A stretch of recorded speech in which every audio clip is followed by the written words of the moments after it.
Bonjour à tous, je vais aujourd'hui vous présenter les principaux résultats d'une enquête qu'on a menée en septembre 2020 auprès d'un échantillon représentatif de Français. Cette enquête s'inscrit en fait dans l'enquête Conditions de vie et aspiration qui existe depuis maintenant 40 ans. On mène plusieurs vagues par an. Et donc cette année, en 2020, on a mené une vague en janvier 2020, avant le déclenchement de la crise sanitaire,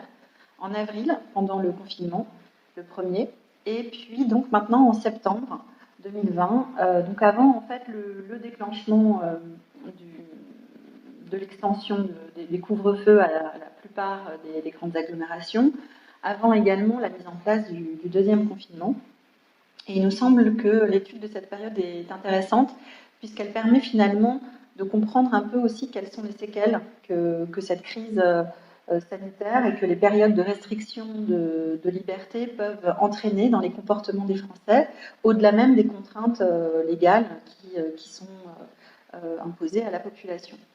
Et comme vous allez le voir,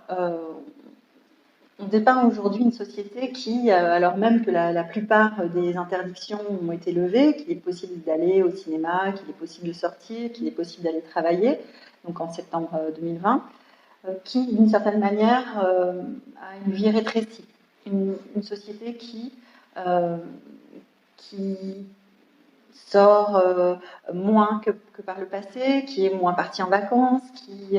a des liens plus resserrés avec son entourage, une activité économique qui est également comme engourdie, voire ankylosée, un lien à l'autre qui s'affadit, et puis globalement une très forte inquiétude, une très forte demande de protection après une période finalement qui avait été très rassurante, qui était celle du premier confinement. Donc je vais commencer par rappeler très brièvement en fait les principaux l'état d'esprit qui animait nos concitoyens au moment du premier confinement. On avait repéré en fait que dans la population, près de la moitié en fait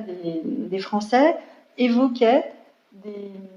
dimensions positives en liaison avec le confinement. Certains nous parlaient d'une forme de recentrage sur la famille, les amis, du temps partagé pour faire de la cuisine, pour jouer. D'autres évoquaient une forme de calme, de tranquillité, un pas de côté en fait par rapport à un monde relativement frénétique. Bien sûr, ces évocations accompagnées d'autres beaucoup plus négatives autour de la maladie, de la mort, des différents risques de chômage et d'incertitudes